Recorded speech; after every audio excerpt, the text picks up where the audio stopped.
तो क्या हाल है गाइस, मैं हूं सुहास और आप देख रहे हैं active YouTube channel. So welcome back to new video. तो आज हम इस वीडियो में एक लिनक्स मशीन को हैक करने वाला है। तो पिछले दो वीडियोस में हमने एम्पाई टूल या मेटास्प्लॉइट टूल को यूज करके विंडोज मशीन को हैक किया था। तो उसमें हमने क्या किया था, एक ऐसा पेलोड बनाया था जो विंडोज मशीन से इंटरेक्ट कर सके और उससे रिवर्स टीसीपी कनेक्शन मांग सके। तो इस वीडियो में हम क्या कर रहे हैं, बैश स्क्रिप्ट को यूज करके एक पेलोड बना रहे हैं। ये बैश स्क्रिप्ट क्या करता है कि लिनक्स मशीन या मैक ओएस से इंटरेक्ट कर सकता है। ये दोनों मशीन बैश स्क्रिप्ट को समझ सकते हैं। तो अगर आपने मेरा पिछले वीडियो नहीं देखा तो प्लीज़ डिस्क्रिप्शन में जाइए या ऊपर आई बटन पे पॉपअप होता होगा, तो आप वहाँ जाके भी उसे देख सकते हैं। तो अगर आपने मेरे चैनल को सब्सक्राइब नहीं किया तो प्लीज़ सब्सक्राइब कर दीजिए और साथ में बेल आइकन को भी प्रेस कर दीजिए। तो without wasting any time let's start hacking. तो वीडियो शुरू करने से पहले मैं आपको मेरा विक्टिम पीसी मतलब मेरा उबुंटू मशीन को दिखाना चाहता हूँ। तो चलते हैं अपने उबुंटू मशीन में। तो हम अपने उबुंटू मशीन में आ गए। तो इस ट्रिक को वर्क करने के लिए आपको उबुंटू मशीन और अपने काली मशीन सेम नेटवर्क पे होना पड़ेगा। तो ये मेक श्योर करने के लिए आपको उबुंटू मशीन और अपने काली मशीन सेम नेटवर्क पे है या नहीं, हम जाएंगे टर्मिनल पे। थोड़ा बड़ा कर लेता हूँ स्क्रीन को और यहाँ पे लिखेंगे ifconfig। अब एंटर मारते हैं। तो यहाँ पे आप देख सकते हो उबुंटू मशीन का IP 10.0.2.15 बता रहा है। तो अब चलते हैं अपने काली मशीन में और उसके IP को चेक करते हैं। तो काली मशीन में आके यहाँ पे टर्मिनेटर पे क्लिक करेंगे और यहाँ पे भी लिखेंगे ifconfig। अब एंटर मारते हैं। तो यहाँ पे आप देख सकते हो इसका IP बता रहा है 10.0.2.5। तो यहाँ पे आप देख सकते हो पहले 3 डिजिट सेम है और सिर्फ लास्ट के 1 डिजिट डिफरेंट है। तो इसका रिजल्ट ये है कि दोनों मशीन, अपने काली मशीन और अपने उबुंटू मशीन, दोनों मशीन सेम नेटवर्क पे है। तो अभी चलते हैं पेलोड बनाने के लिए। तो पेलोड बनाने के लिए सबसे पहले क्लियर मारते हैं। तो इसके बाद ओपन करते हैं अपने पावरशेल एम्पायर को। अब एंटर मारते हैं। तो ये सक्सेसफुली लोड हो गया। इसके बाद यहाँ पे लिखेंगे यूज लिसनर और उसके बाद एक स्पेस, उसके बाद 2 बार टैब को प्रेस करेंगे और यहाँ पे डिफरेंट टाइप्स ऑफ लिसनर आ गया। इस पर मैं सिलेक्ट करता हूँ HTTP को। तो आप चाहे तो दूसरे लिसनर को सिलेक्ट करके भी ट्राई कर सकते हैं। तो मैं इस वीडियो के लिए HTTP को सिलेक्ट कर रहा हूँ। अभी एंटर मारता हूँ। तो इसके बाद लिखेंगे इन्फो। अब एंटर मारते हैं। तो यहाँ पे आप देख सकते हो डिफरेंट टाइप्स ऑफ ऑप्शन आया हमें सेट करने के लिए। तो इस पर बेसिकली हम 3 ऑप्शन को सेट करेंगे। सबसे पहले IP, उसके बाद पोर्ट मतलब किस पोर्ट से हम रिवर्स TCP कनेक्शन को ले रहे हैं, और उसके बाद इस लिसनर के नेम। इन तीनों ऑप्शन को हमें सेट करना है। तो सबसे पहले सेट करते हैं होस्ट को। होस्ट मतलब हमारे IP को यहाँ पे सेट करना है। तो यहाँ पे आप देख सकते हो होस्ट के सामने http:// उसके बाद एक IP बता रहा है। तो थोड़ी देर पहले हमने अपने काली मशीन का IP को चेक किया था, तो वो ये डिस्प्ले कर रहा था कि उसका IP है 10.0.2.5। तो हमें इस स्क्रीन के ऊपर जो IP डिस्प्ले हो रहा है इसको चेंज करके 10.0.2.5 पे सेट करना। तो इसको सेट करने के लिए हम लिखेंगे सेट, उसके बाद होस्ट मतलब जिस ऑप्शन को हमें सेट करना है। इसके बाद हमें जिस IP में चेंज होना है उस IP को यहाँ पे एंटर करेंगे। सबसे पहले लिखेंगे http:// उसके बाद हमारे काली मशीन का IP 10.0.2.5।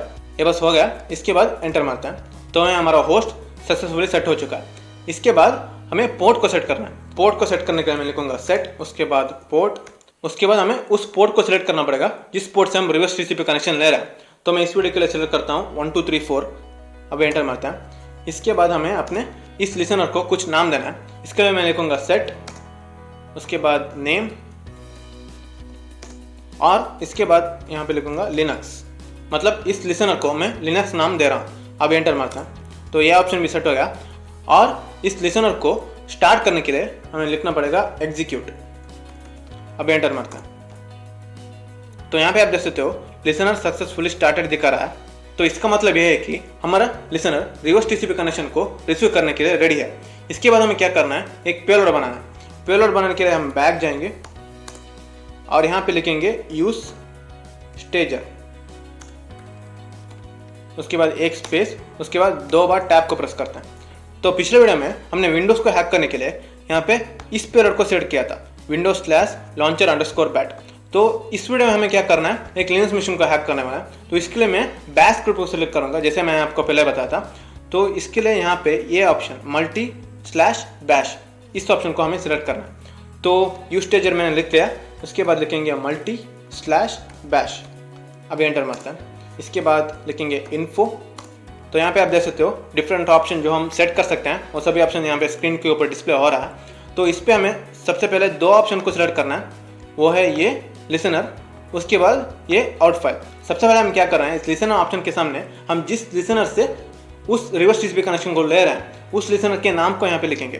तो हमने थोड़ी देर पहले लिनक्स लिसनर को सेट किया था, इसके लिए मैं लिखूंगा यहाँ पे सेट, उसके बाद लिसनर, उसके बाद यहाँ पे लिखूंगा लिनक्स। मतलब मैं क्या कर रहा हूँ कि यहाँ पे लिनक्स लिसनर जो है उस लिसनर को इस पेलोड के लिए असाइन कर रहा हूँ। अब एंटर मारते हैं तो ये लिसनर भी सक्सेसफुली सेट हो गया।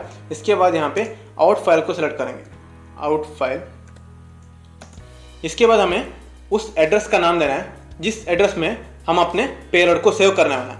तो मैं क्या करूँगा कि अपने अपाचे सर्वर की डायरेक्टरी में इस पेलोड को सेव करूँगा ताकि हम जाके एक्सेस कर सके और वहाँ पे अपने पेलोड को डाउनलोड कर सके। तो मैं यहाँ पे लिखूँगा var/www/html/payload। मतलब इस पेलोड फाइल को मैं अपने अपाचे सर्वर में सेव कर चुका हूँ। तो मैं ये सभी स्टेप पिछले वीडियो में भी बता चुका हूँ, तो आप जाके पिछले वीडियो को देख के ये सभी स्टेप सीख सकते हैं। तो पेलोड लिखने के बाद यहाँ पे एक और स्लैश को डालेंगे और हमारे इस पेलोड को कुछ नाम देना है हमें। तो मैं फॉर एग्जांपल दे दूँगा linux_1234। तो मैं अपने पेलोड को कुछ नाम दे दिया। अभी एंटर मारता है तो हमारा आउट फाइल भी सेट हो चुका है। तो इस पेलोड को जनरेट करने के लिए हमें लिखना पड़ेगा एग्जीक्यूट। अब एंटर मारता हूँ तो यहाँ पे आप देख सकते हो stager output is written to var/www/html payload और उसके अंदर linux_1234। मतलब हमारा पेलोड जाके हमारे अपाचे सर्वर के डायरेक्टरी में सक्सेसफुली सेव हो चुका है। तो अभी हमें बस क्या करना है, बैक आना है। इसके लिए बैक लिखेंगे। इसके बाद हमें क्या करना है, अपाचे सर्वर को स्टार्ट करना है और लिनक्स मशीन में जाके उस पेलोड को डाउनलोड करेंगे और वहाँ पे उसको एग्जीक्यूट करेंगे और वापस अपने काल मशीन में आके देखेंगे कि क्या रिजल्ट आया। तो सबसे पहले मैं क्या करूँगा, मैं अपने अपाचे सर्वर को स्टार्ट कर लेता हूँ। इसके लिए मैं एक और टैब को ओपन करूँगा और यहाँ पे लिखूँगा सर्विस अपाचे 2, इसके बाद स्टार्ट।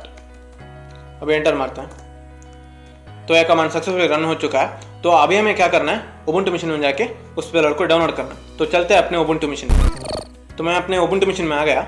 इसमें हम जाएंगे मोजिला फायरफॉक्स में और यहाँ पे अपने काली मशीन का आईपी को टाइप करेंगे।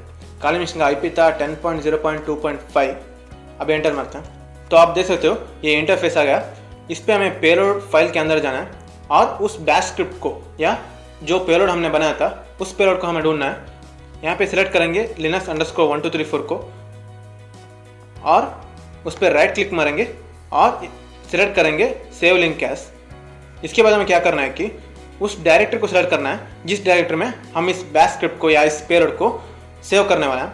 तो मैं इसको डाउनलोड्स डायरेक्टरी में सेव कर दूंगा और linux_1234 इसी नाम से सेव कर दूंगा। सेव, तो ये सेव हो गया। तो जाते हैं अपने डाउनलोड्स डायरेक्टरी में। अभी जाएंगे डाउनलोड्स में तो यहाँ पे आप देख सकते हो linux_1234 ये पेलोड यहाँ पे आके सक्सेसफुली सेव हो चुका है। तो इसको रन करने के लिए हम सिर्फ आके इसके ऊपर क्लिक नहीं कर सकते जैसे हमने विंडोज मशीन में किया था। तो इसमें हमें क्या करना पड़ेगा कि टर्मिनल में जाके इसको एग्जीक्यूट करना पड़ेगा। इसके लिए मैं क्या करूँगा, टर्मिनल में जाऊँगा और यहाँ पे लिखूँगा cd, उसके बाद डाउनलोड्स। अब एंटर मारते हैं। अभी हमें क्या करना है, उस डाउनलोड्स डायरेक्टरी में जो भी फाइल्स है उसे लिस्ट करना है। उसके लिए कमांड है ls। अब एंटर मारते हैं तो यहाँ पे आप देख सकते हो linux_1234 ये फाइल यहाँ पे डिस्प्ले हो रहा है। तो इस फाइल को रन करने के लिए हमें लिखना पड़ेगा बैश, उसके बाद उस linux_1234 उस फाइल का नाम। अब एंटर मारते हैं तो आप देख सकते हो ये बिना कुछ एरर्स के सक्सेसफुली रन हो गया। अभी हम क्या करेंगे कि वापस अपने काली मशीन में जाएंगे और देखते हैं कि क्या रिजल्ट आया। देखते हैं हमारा उबुंटू मशीन हैक हुआ है कि नहीं। तो यहाँ पे आप देख सकते हो मेरा लेफ्ट टैब में कुछ कमांड्स आए हुए हैं यहाँ पे। अभी मैं क्या करता हूँ कि इस राइट टैब को थोड़ा छोटा कर लेता हूँ और फोकस करेंगे इस लेफ्ट टैब पे। तो यहाँ पे आप देख सकते हो इनिशियल एजेंट, मतलब हमने एक एजेंट को कैप्चर कर लिया है और ये एजेंट का रिवर्स टीसीपी कनेक्शन आ रहा है 10.0.2.15 से। मतलब इस आईपी से रिवर्स टीसीपी कनेक्शन आ रहा है। आईपी को चेक किया था ifconfig कमांड देके, तो हमने इसी आईपी को वहाँ पे भी नोटिस किया था। मतलब ये कंफर्म हो गया है कि उसी उबुंटू मशीन से हमें रिवर्स टीसीपी कनेक्शन आ रहा है। अभी हमें 100% श्योर होने के लिए क्या करना पड़ेगा कि उस रिवर्स टीसीपी कनेक्शन से इंटरैक्ट करना पड़ेगा। तो इंटरैक्ट करने के लिए यहाँ पे लिखूंगा इंटरैक्ट और उस एजेंट का नाम, उस एजेंट को नाम दिया गया है C9KL83I1। अभी मैंने लिख लिया इंटरैक्ट और उस एजेंट का नाम। अभी हम एंटर मारते हैं तो आप देख सकते हो एक नया सा इंटरफेस आ चुका है। इसके अंदर हम लिखेंगे sysinfo। अभी एंटर मारते हैं तो यहाँ पे आप देख सकते हो OS के सामने यहाँ पे दिया हुआ है लिनक्स और उस उबुंटू मशीन का नाम जो है डीप लर्निंग CV उबुंटू, और यहाँ पे भी लिखा गया है उबुंटू। मतलब हमें ये 100% श्योर हुआ है कि हमने उबुंटू मशीन को हैक कर लिया है। तो यार आज के लिए बस इतना है। तो अगर आपको वीडियो पसंद आए तो लाइक मारो और चैनल पे नए हो तो प्लीज़ सब्सक्राइब मारो। तो अगर आपको कुछ डाउट्स है वीडियो से रिलेटेड तो आप DM कर सकते हो @hack2learn, तो मैं वहाँ पे भी रिप्लाई दे दूँगा। तो मिलते हैं अगले वीडियो में, तब तक के लिए keep hacking and peace out.